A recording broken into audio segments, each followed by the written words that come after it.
In fact, I'm offering to you the worst solution to be done,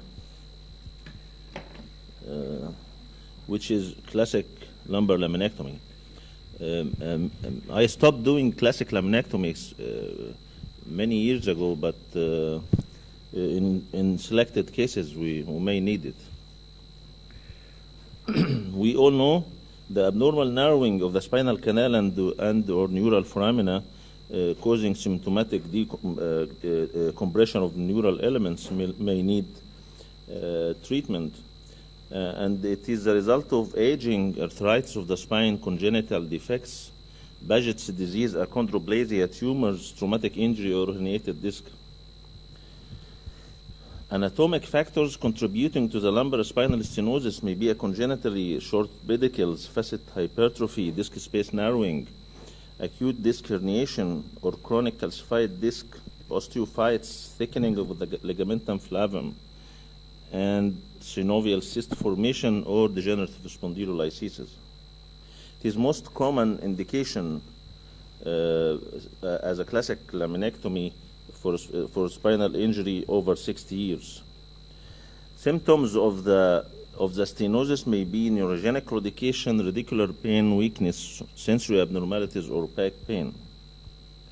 With a differential diagnosis of vascular claudication, osteoarthritis of the hip or knee, lumbar disc tumors, and other. Claudication is a cardinal symptom of stenosis with progressive pain or paresthesias in the back, buttock, thigh, and calves, brought by walking or standing and relieved by sitting or lying down with hip flexion. Limited lumbar extension may be found in almost all the cases, with some cases having some sensory deficits and some less having some muscle weakness. It is the tripod of the disc and the two facet joints working as one unit, and any alteration in one of these joints can lead to damage of the others. Changing the shape of the canal from the normal round or triangular shape into a trefoiled or trefoiled and asymmetric shapes. Stenosis may be central, compressing the cecal sac with presentation mostly with claudication, and some patients may only have back pain. And lateral recessive stenosis, which may be presented with claudication, radicular pain, with rare weakness, and it may be acute or chronic, compressing the exiting nerve root. In foraminal stenosis, root symptoms may be unilateral with no claudication, and which may be also acute or chronic. And the degeneration carries all the cascade of ending into stenosis, compressing the cecal sac either centrally or foraminally. So we need either decompression of the neural elements alone with or without stabilization of the unstable segments. This could be done through what is called posterior lumbar decompression. Posterior lumbar decompression could be done either with laminectomy or laminotomy to decompress the spinal canal, nerve roots, with a preoperative gold standard diagnosis with MRI. Classic laminectomy is 131 years old, starting in 1887 in London by Victor Horsley, and it is also called in-block laminectomy, trapdoor laminectomy, or decompressive laminectomy. Spinous process and portions of each lamina are removed as a single unit, as you can see here.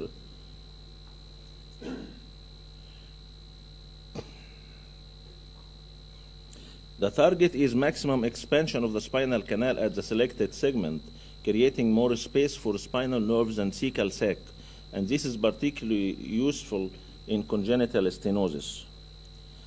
The technique, if you go through the technique that we all know step by step, different exposure techniques for posterior lumbar decompression are similar, with the exception of bilateral laminotomies through a unilateral approach.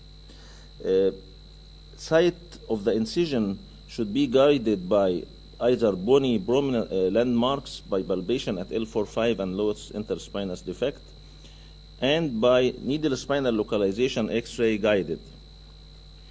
And with exposure of the bony spine under local anesthesia or under general anesthesia, the midline incision should be followed by gentle subperiosteal muscle dissection, preserving the facet capsule, which is mandatory with great care.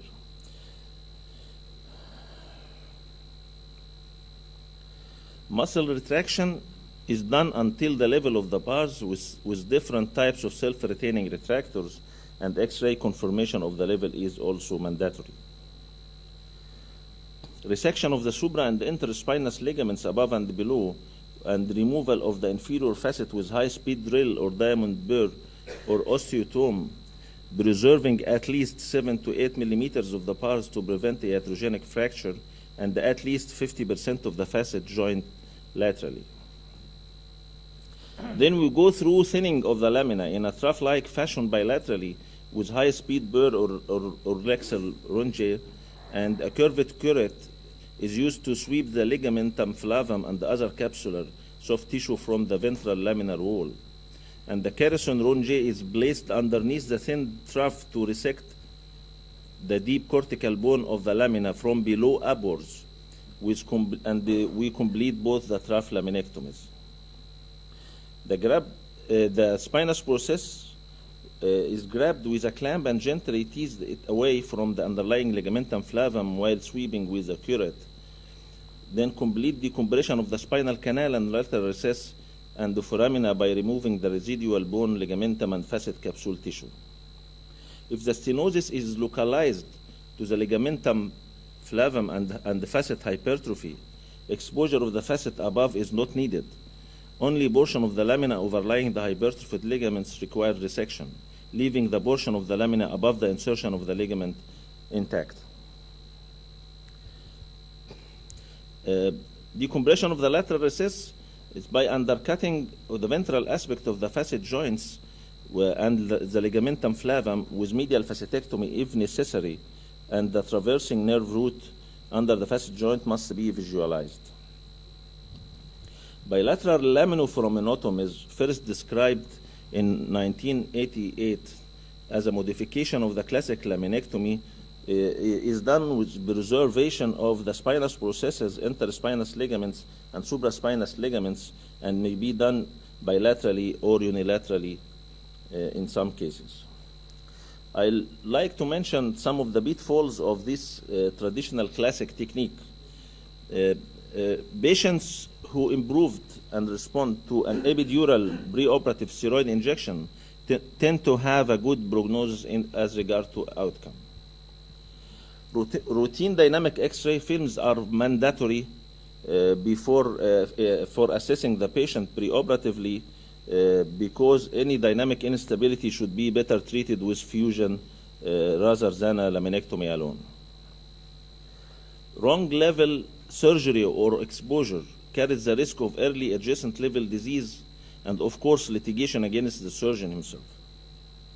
Subperiosteal muscle separation, staying subperiosteal limits the amount of blood loss and improves visualization. Local bone removed should be saved as a bone graft for the cases in case of conversion to a fusion. Preservation of the adjacent facet joint capsule is mandatory because failure to do so may result in accelerated adjacent level disease. Fusion may be required either in case of more than 50% of both facets are removed or one facet is entirely removed due to potential spinal instability. Staying also sublaminar but supraflaval with ligamentum flavum preservation as long as possible until complete bony decompression provide a barrier to minimize an incidental durotomy. Then the flavum could be carefully removed. And here I'd like to stress on the presence of Hoffman ligaments and fibrous bands between the flavum and the dura, especially at the L5S1 and less at L4-5 levels, which act as a zipper.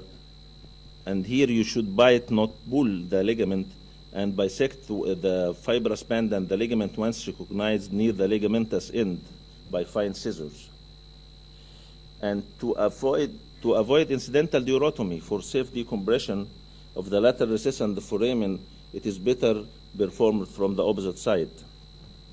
And putting a small piece of gauze inserted between the theca and the ligamentum flavum to protect the dura from the bites of the Carson. And depressing the dura with a Watson tool or similar instruments for each Carson bite. However, if incidental durotomy occurs, it could be watertight sealed with Brulin suture or with fascial graft or muscle graft. Fibrin glue could be placed over the defect and bed rest for at least 24 hours. In case of revision laminectomies, which means epidural adhesions and abnormal anatomical landmarks, a preoperative CT scan is mandatory to define the bony anatomy, and burying bone in regions of scar is safer than using accurate. So the key points are, number one, who is better treated with classic laminectomy than bilateral decompression from a unilateral approach? Are three kinds of patients, either obese patients, congenital stenosis patients, or cases of severe stenosis. And it should be stressed that surgery with classic laminectomy may not relieve low back pain. Patients should be informed that the primary goal is to relieve the claudication pain and not the back pain. And this adequate decompression of the neural structure should be safe and efficient. And when a safe plane is not possible, we should leave a shell of ligament or capsule attached better than to have a durotomy. During recovery, the red flags you should take care of include swelling on or near the incision site, drainage, heat or redness at the incision site, difficulty breathing or chest pain, fever, tenderness or swelling in the legs, difficult urination, loss of bowel urination control. And the outcome, if neurogenic claudication was the main symptom, usually laminectomy, if done without fusion, the recovery is rapid with long-term relief. However, it is prolonged if fusion is required. Can you wrap up, please? I'd like to finish now. Wrap up, please. Wrap up, please. Okay.